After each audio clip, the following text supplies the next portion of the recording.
तो ध्यान देना है, ये तुम्हारा हिस्ट्री का, किसका, हिस्ट्री का चैप्टर नंबर 1, इसका नाम क्या है, यूरोप में राष्ट्रवाद। नाम क्या है, यूरोप में राष्ट्रवाद। इसके जितने भी सब्जेक्ट ऑब्जेक्टिव प्रश्न हैं जो इम्पोर्टेंट है हमारे बिहार बोर्ड के लिए, वो सारे प्रश्न को कवर करेंगे। तो ध्यान से देखना है, समझना है और सीखना है। घर जाकर इसको लिख सकते हो, तुम्हारे यूट्यूब पे ये वीडियो हमेशा अवेलेबल रहेगा। देखो तो चैप्टर तुम्हारा क्या है, यूरोप में राष्ट्रवाद। चैप्टर क्या है, यूरोप में राष्ट्रवाद।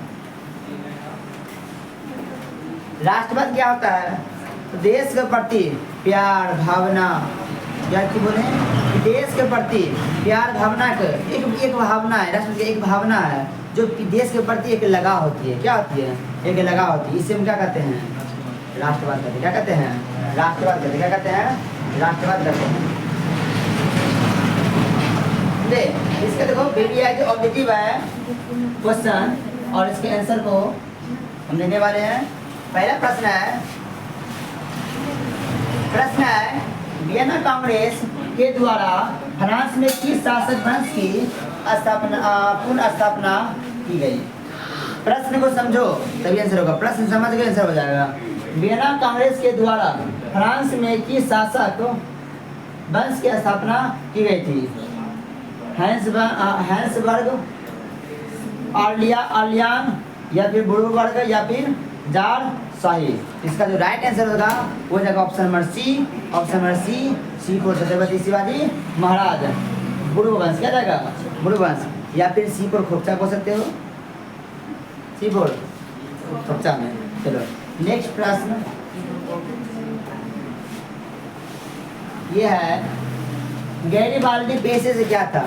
जो गैरिबाल्डी थे वो पेशे से क्या थे, सिपाही, किसान, जमींदार, या फिर नाविक।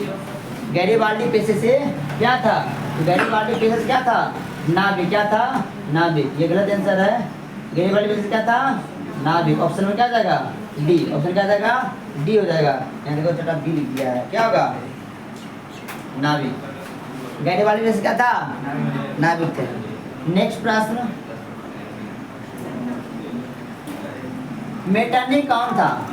जो मेटरनिक थे वो कौन थे, मेटरनिक कौन था। ऑस्ट्रिया का चांसलर, वर्षा का चांसलर, फ्रांस का चांसलर, या फिर रूस का चांसलर। तो मेटरनिक कौन थे, ऑस्ट्रिया का चांसलर। कौन थे, ऑस्ट्रिया का चांसलर। ए फोर अर्जुन, ऑस्ट्रिया का चांसलर हो जाएगा। नेक्स्ट प्रश्न 4 नंबर प्रश्न है, किसने कहा था जब फ्रांस छिड़कता है तो बाकी यूरोप को सर्दी जुकाम हो जाता है। किसने कहे थे कि जब फ्रांस छिड़कता है तो बाकी यूरोप को सर्दी जुकाम होता है। मेटरनिक, बिस्मार्क, मेदिनी, या फिर गैरिबाल्डी। तो बोलने में मेटरनिक। कौन, मेटरनिक ने। किसने कहे थे, मेटरनिक ने कहे थे। ए फोर अर्जुन। प्रश्न क्रमांक 5 नंबर प्रश्न क्या है बाबू, किस संधि द्वारा जर्मनी का एकीकरण पूरा हुआ था। किस संधि द्वारा जर्मनी का एकीकरण पूरा हुआ था। डेनमार्क की संधि द्वारा, या फिर गैस्टिन की संधि द्वारा। अगला इसमें है ऑप्शन है प्राग की संधि द्वारा, या फिर फ्रैंकफर्ट की संधि द्वारा। तो जर्मनी का जो एकीकरण पूरा हुआ था वो फ्रैंकफर्ट की संधि द्वारा हुआ था, इसलिए ऑप्शन में क्या जाएगा, डी। ऑप्शन क्या जाएगा, डी। छठा प्रश्न है, जर्मनी के एकीकरण के लिए बिस्मार्क ने कितने युद्ध किए। जो जर्मनी के एकीकरण के लिए बिस्मार्क ने कितने युद्ध किए थे। ऑप्शन दिया हुआ है 1, 2, 3, या फिर 17। तो बोलेंगे जो जर्मनी एकीकरण के लिए जो बिस्मार्क युद्ध किए थे वो कितने युद्ध किए थे, 3। कितना किए थे, 3।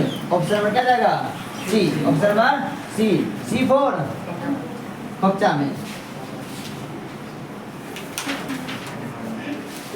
कार्गो नदी का स्थापना किस वर्ष हुई थी। कार्गो नदी का स्थापना किस वर्ष हुआ। देखो खोपचा में गलती ना होता, खत्म नहीं होता साइड में, गलती ना होता साइड में, है ना। आगे देखो कार्बन की स्थापना किस वर्ष हुई थी? 1810 में, 1815 में, या फिर 1830 में या 1848 में। तो कार्बन की स्थापना जो हुई थी ना, जो कार्बन की स्थापना हुई थी वो हुआ था 1815 में, 1815 ईस्वी हुआ था। इसलिए ऑप्शन क्या जाएगा? Option number B, option number B, B बोल बोले ना, बी बोले ना, ये बजरंग बली। नेक्स्ट मीट अंडा। रक्त और लव की नीति किसने अपनाई थी? रक्त एवं लव की नीति अपना किसने अपनाई थी? बिस्मार्क ने, फ्रेडरिक विलियम चतुर्थ ने, विलियम प्रथम ने, या फिर गैरी बाल्डी ने? किसने? गैरीबाल्डी ने। तो इसका आंसर क्या होगा? बिस्मार्क ने। किसने अपनाए थे? तो बिस्मार्क ने अपनाए थे। क्या अपनाए? किसने अपनाए थे? बिस्मार्क ने अपनाए थे, है ना।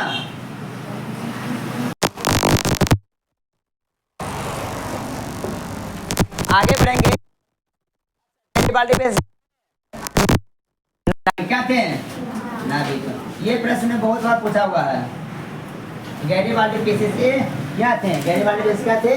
तो नाविक। क्या थे? नाविक थे। आगे बढ़ते हैं। यांग इटली का संस्थापक यांग इटली के संस्थापक कौन थे? जियोबर्टी, काबोर, मेदिनी, या फिर गैरीबाल्डी? तो कौन आ जाएंगे? मेदिनी। कौन थे? मेदिनी। ऑप्शन नंबर सी देगा, मेदिनी। अगला प्रश्न 10 नंबर है कि फ्रैंकफर्ट की संधि कब हुआ था? फ्रैंकफर्ट की संधि कब हुआ था? 64 में, 66 में, 70 या फिर 71 में? तो फ्रैंकफर्ट की संधि हुआ था 1871 ईस्वी में हुआ था। 1871 ईस्वी में हुआ था। तो ऑप्शन नंबर क्या जाएगा? Option number D, option number D. 11वां प्रश्न है 1789 की फ्रांसीसी क्रांति के समय वहाँ का राजवंश का शासन था, मतलब वहाँ का जो शासक थे वो कौन थे वहाँ उस समय? ट्यूबर, स्टूडेंट, बुर्बो, या फिर रोमो नोबो? मतलब उस वंश में जो था ना, जब फ्रांसीसी क्रांति हुआ था तो उस समय हमारे जो शासक थे किस वर्ग के राजा थे? वो किस वर्ग के राजा थे? तो बुर्बो वंश के राजा थे। कौन थे? बुर्बो वंश के राजा थे। ऑप्शन नंबर क्या जाएगा? सी, ऑप्शन नंबर सी हो जाएगा। अगला प्रश्न, इटली तथा जर्मनी वर्तमान में किस महादेश में है? इटली तथा जर्मनी जो है वर्तमान में किस महादेश में है? ये अंतर्गत आते हैं या कहाँ है? उत्तरी अमेरिका, दक्षिणी अमेरिका, यूरोप में, या फिर एशिया में? या फिर एशिया में। तो इसका जो राइट आंसर होगा वो क्या जाएगा? Option number C, option number C. कहाँ पे? यूरोप में। कहाँ जाएगा? यूरोप में। अगला प्रश्न है मेदिनी का संबंध किस संगठन से था? मेदिनी का संबंध किस संगठन से था? लाल सेना से, कार्बोनरी से, फिलिक हेटारिया से, या फिर डायट, या फिर डायट से? किससे था? तो बोलेंगे हो जाएगा कार्बोनरी। किससे था? कार्बोनरी से। मेदिनी का संबंध किससे था? कार्बोनरी संगठन से था। 14वां प्रश्न है फ्रांस में किस शासन वंश की पुनर्स्थापना वियना कांग्रेस द्वारा किया गया था? हैप वंश, आलिया वंश, बुर्बो वंश, या फिर जाट वंश? इसका देखो पहले मैंने बता दिया। अब एक नंबर प्रश्न, ये दो नंबर प्रश्न था ना, दो नंबर प्रश्न था। क्या था? बुर्बो वंश। क्या था? बुर्बो वंश था। ऑप्शन में क्या जाएगा? सी, सी फॉर छत्रपति शिवाजी महाराज।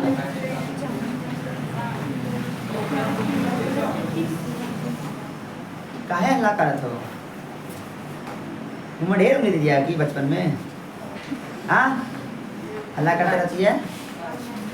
करो शांति से, खाली बक बक बक करते रहेगी। क्या पता नहीं, ढेर बतियाना है। नंबर ले लो, घर में बात करते रहना।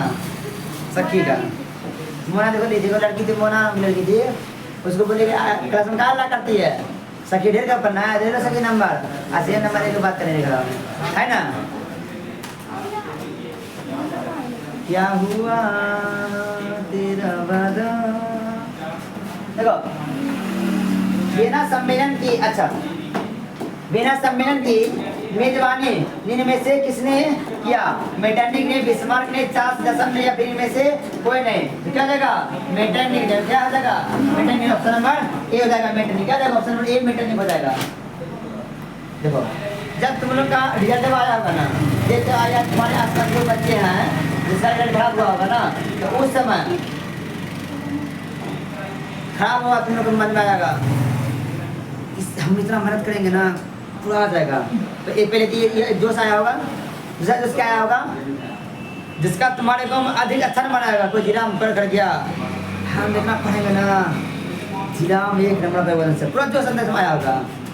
लेकिन अभी क्या हो गया, पढ़ते हो तुम्हें उसमें याद नहीं करते हो, तो उसी पे क्या हुआ तेरा वादा वो कसम वो इरादा भूलेगा तुमको जिस दिन तुम्हें वो दिन जिंदगी का आखिरी दिन होगा।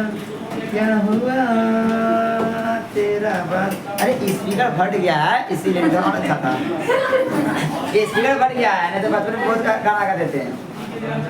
देखो तो वीना सम्मेलन में इनमें से किसने भाग लिया था। जो वीना सम्मेलन हुआ था उसमें किस देश ने भाग लिया था। देश का नाम बता, आदमी ने किस देश ने भाग लिए थे। ब्रिटेन, रूस या फिर परसा या फिर परसा।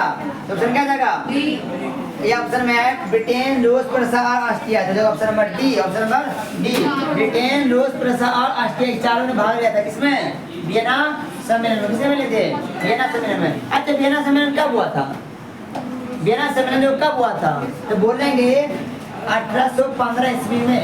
1815 ईस्वी में हुआ था वियना सम्मेलन। आगे बढ़ते हैं।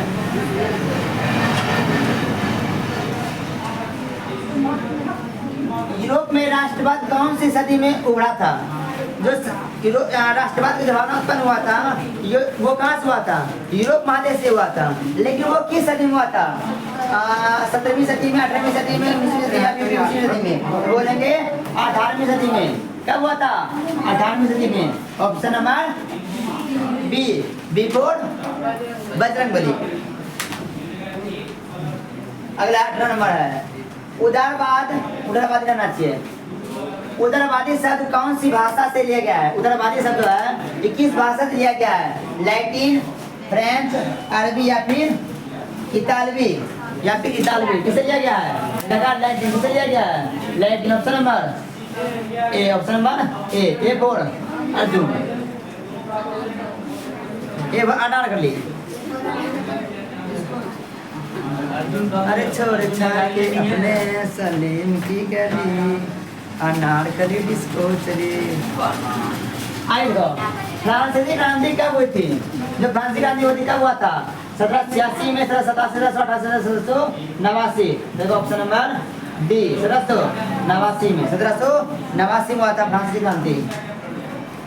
नेपोलियन की हार किस वर्ष हुई थी। नेपोलियन की हार जो है वो कब हुई थी, 1813 में, 1814, 1815 या फिर 1816 में। तो बोलेंगे 1815 में नेपोलियन क्या हुआ था, हार गए थे। 1815 ईस्वी में नेपोलियन हार गए थे। और उसी समय शुरुआत क्या थी,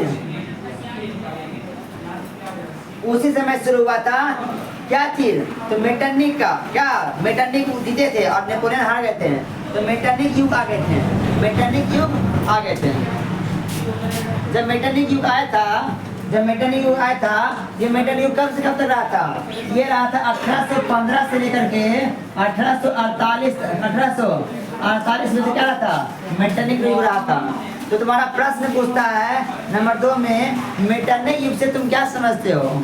मेटरनिक युग से आप क्या समझते हैं, जिसका आंसर क्या हो जाएगा, 1815 ईस्वी से लेकर के 1818 तक, 1815 से 1818 तक के समय को, 1815 से 1848 तक के समय को, बीच के समय को, समय काल क्या कहते हैं, मेटरनिक युग कहते हैं। क्योंकि इस समय यहाँ के राजा कौन थे, मेटरनिक कौन थे बाबू, मेटरनिक थे।